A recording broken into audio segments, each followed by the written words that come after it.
56 minut oladi. Minor ishni hozir mana bu. 55 minut. 52 gradus 55 minut. P'ni topish formulasi P0 Fishtirikdan biraz fishtirik. Mana bu A nuqtadan e'tibor bering. A nuqtadan. Hop, mana bu joyda kartani tugash chizig'i bor. Karta tugayapti mana chiziqda. Shunga nisbatan parallel tortasiz. Parallel. Kartani tugash chizig'iga. Mana bu parallel chiziqlar bor, unga tortib qo'ying. Parallel chiziq oldinga burchak bilan o'tadi. Shuning uchun kartani qirrasiga qarab to'g'ri chizib tortamiz va fishtirikni qilamiz. Sanaysiz 10, 20, 30, 40, 50 ketyapti masalan. 49 mi? 49. To'g'rimi? Yozyapman. 52 gradus. 52 gradus 49 minut. 55 minut 49 sekund. 49 sekund bo'lyapti. Va final qilyapman. Finalimiz 52 gradus 55 minut. Endi davom borgani uchun qo'shib boryapman. Endi yana bitta narsaga e'tibor bering. Mana buni aniqladikki biz o'zini qo'shib qo'ymang. O'zini qo'shib qo'ysangiz ortga ketib qoladi. 49 sekund qo'shamiz. Endi biz 55 dan qancha o'tyapmiz tepaga? 49. Demak 0 gradus 0 minut 49 sekund. 49 sekundni qo'shamiz. Fishtirih o'zi bo'lib qolyapti. Hop, 52 gradus 55 minut va shuni teskarisiga ham olib o'ting. Agar sizda mana bu fenolga 55 emas 56 bo'ladigan bo'lsa 56 dan ayirib olasiz. Faqat mana bu 49 emas, 49 emas, bizda necha bo'ladi? 11 sekund bo'ladi. 11 sekundni 56 dan ayirib olamiz. Shunda yana xuddi shu narsa. Fishtirih o'zini topib qo'ya qolsak bo'lmaydi. Fishtirih o'zini topib qo'ya qolsak bo'lmaydi. Formula bo'yicha bo'ladi. Menga siz ramziy yo'l emas, qanday topishni ko'rsatsangiz bo'ladi. Faqat yozuvda yozib qo'ying, menga shuni qo'shyapmiz. Xo'p, ana endi fi bo'yicha ham xuddi shunday. Mana bu kartani vertikal yoshiga nisbatan tugagan chizig'i bor-ku, shunga nisbatan parallel tushirasiz. Va bunda ham ketadi, xuddi shunday. Yani bizda A nuqtani topishda bizda necha gradus bo'lyapti? Mana bu qaraysiz.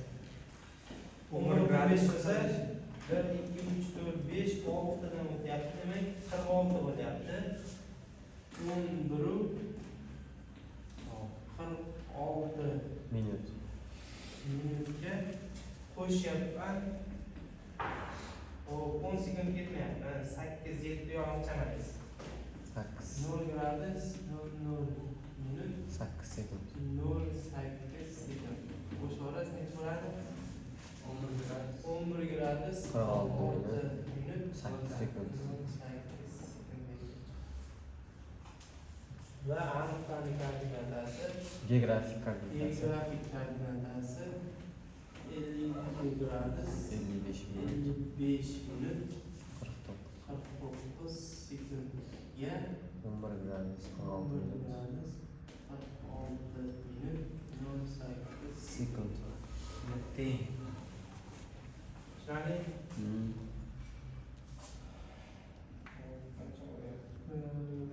Vam taraf yozmang, mana sizga kerak bo'ladi. Shuning uchun endi bu qaraymiz. Mana bu chizig'imiz mayli. Parallel.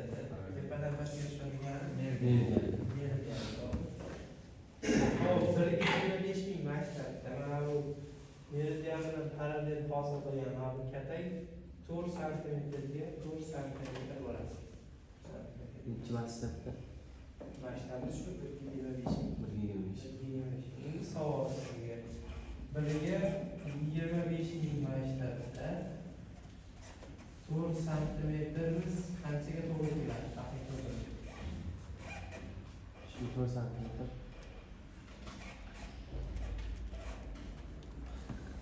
Masofasi. Haqiqiy masofasi 100 ming bo'ladi. 100 ming. 25 ming. 4 santimetr. 25 mingga bo'lish. 1 santimetr qancha bo'ladi? 25 metr, 250 metr.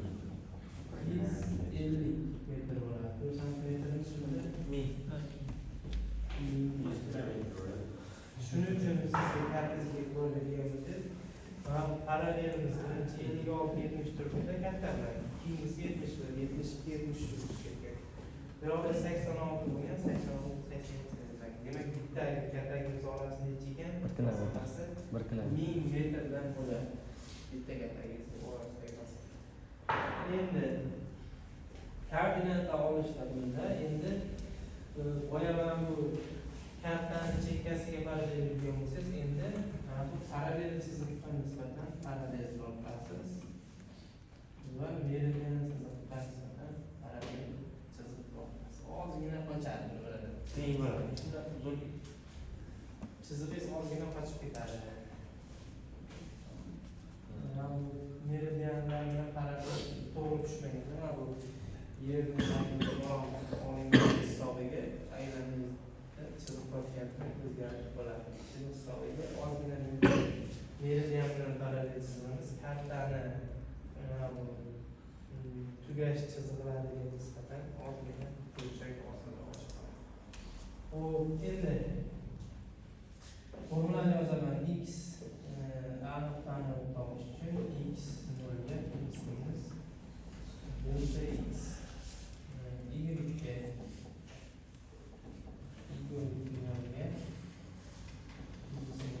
delta y olamiz.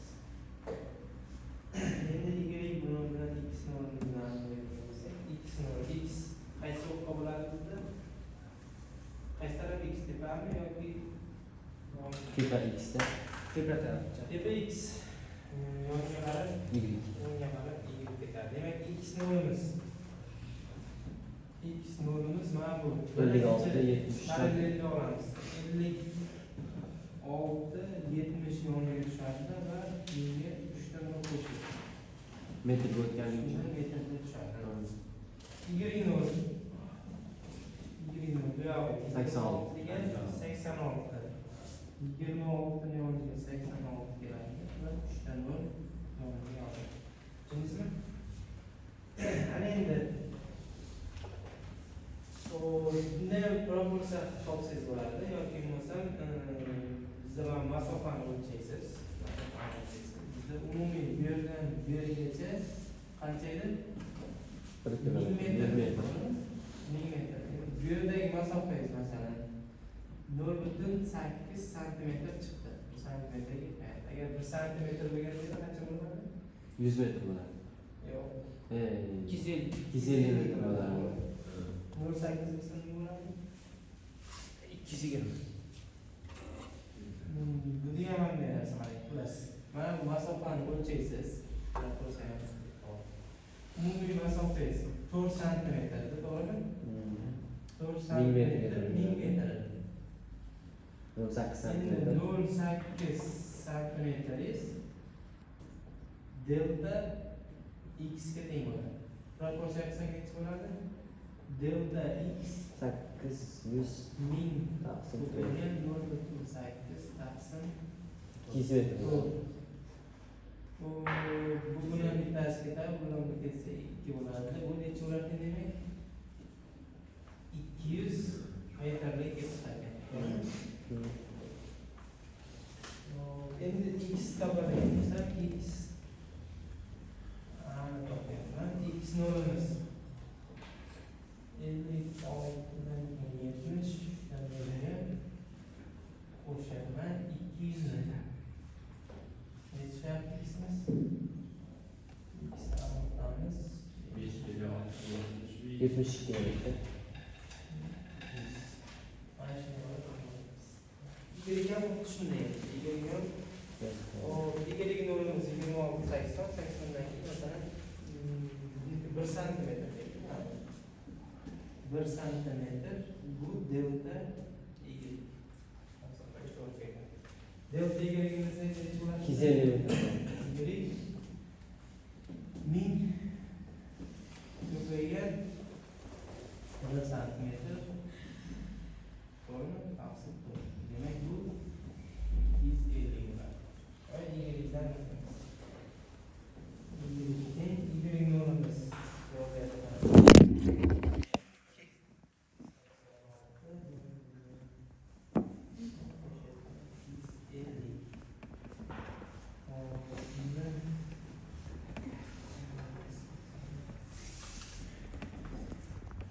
Koordinatni mana shunday qilib va yerga yozib qo'yapman. X koordinatamiz